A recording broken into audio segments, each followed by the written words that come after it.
The problem that the Democrats have is to take advantage of this and to be, pompous and sanctimonious as Democrats love to be. They have got to go back and redeem themselves on Bill Clinton. There is a great story in The Atlantic that has gotten a lot. It's got a Drudge link. It's got a lot of play. Yesterday it was on Instapundit.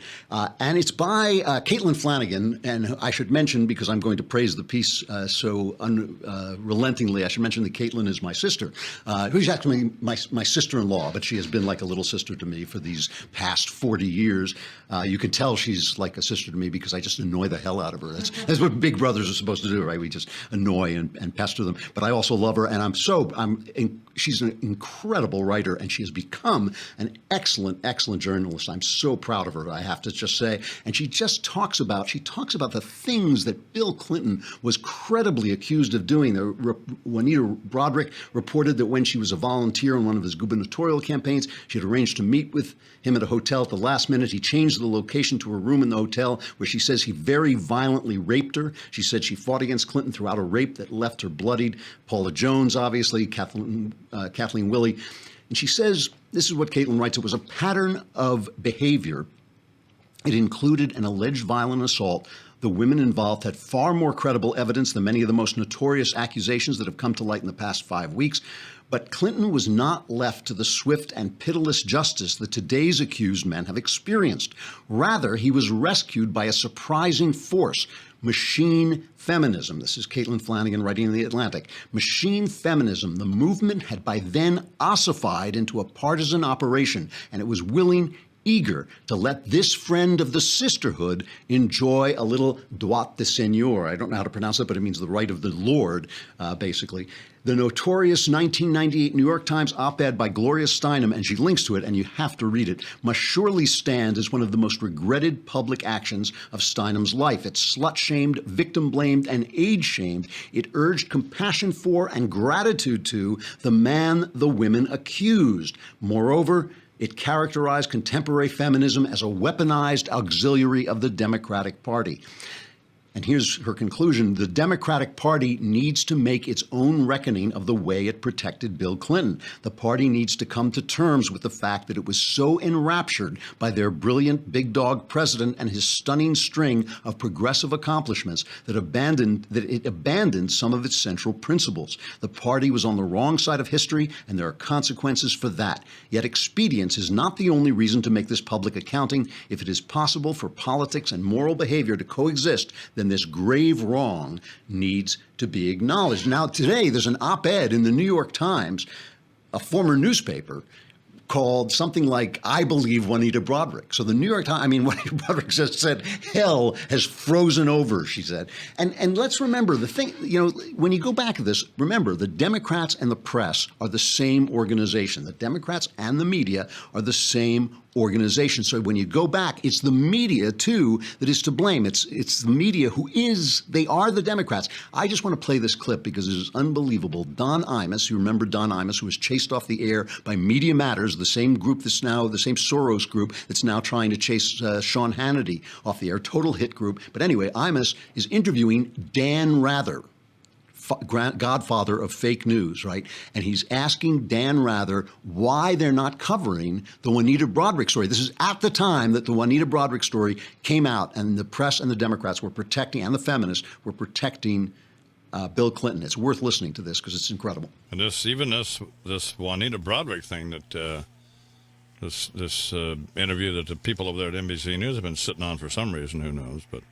Well, I think the reason is pretty obvious that they don't call me and tell me why they run or don't run these things. I think it's pretty obvious they're nervous about, number one, whether this information is accurate, whether it's really true or not, and then number two, even if it does, it turn out to be true, that it happened a long time ago, and number three, they got to be figuring just maybe the American public has heard all they want to hear about this, and they're saying, next, let's move on to the next thing. I was reading either in Time or Newsweek that even the woman herself, Juanita Broderick, said she hoped that this thing went away this week, and she was sick of hearing about it. It's her story. But, well, let's hope she gets her way with that. But then somebody from NBC News told me that she wasn't clear about exactly when it happened, but then her son called me, and he's an attorney someplace, and I guess in Arkansas, And he wanted me to know why he called me, God knows, but wanted me to know that that was not the case. She knew exactly when it was, and there was some other reason he thought they were sitting on it. This is old news, and we're just tired of hearing about it, and it happened so long ago, and we don't necessarily, we don't know whether to believe them. We're just tired of all this. And he basically covers up for Bill Clinton. It's an amazing piece of journalistic conspiracy. And Dan Rather, the fact that Dan Rather still had a job after this is an incredible fact. Let's listen to another guy who went on to become the head journalist at ABC, George Stephanopoulos. And this is Stephanopoulos back at the time. This is 92, so it's before the Monica Lewinsky story, but it's after all of the, what they called at that time the bimbo eruptions. Today they call them women accusing men, but then they were called bimbo eruptions. That's what they were deemed by Bill and Hillary Clinton. Hillary Clinton was part of this. She helped to silence these women. Here's George Stephanopoulos, now head journalist at ABC. Now, Governor Clinton has a character problem, but I take it that your line Clinton has no character problem. of counterattack is that it's well. I mean, he has not denied that he has engaged in marital infidelity. He denied a specific one. He said that he had problems in his marriage. That's right, and he has talked about the draft, and to some people, it's a character problem. Bill Clinton's passed his character test throughout his life and throughout this campaign. And he's shown it through his commitments to real fights. And what he's going to do in this campaign is focus on what's important to the American people, on the jobs and the education. That's what the American people care about. They want to move into the future. They don't want to be diverted by side issues. So, I'm going to say something a little different. I'm sort of working my way through this because I believe there is something that has gone on here. Why are we doing this? Why? Now we have Republicans, and people were writing me yesterday when I went off on Roy Moore. They were saying, no, we have to, if we fight, it's just like the Muslims. If we don't fight the Muslims, if we don't, strike back against them, if the same thing with the Democrats, we have to strike back against them. It doesn't matter what Roy Moore did. We have to defend ourselves again. We're doing this because we're terrified of one another. We're terrified of one another. The Democrats back in the day defended Bill Clinton because they were terrified of us, who they thought we were.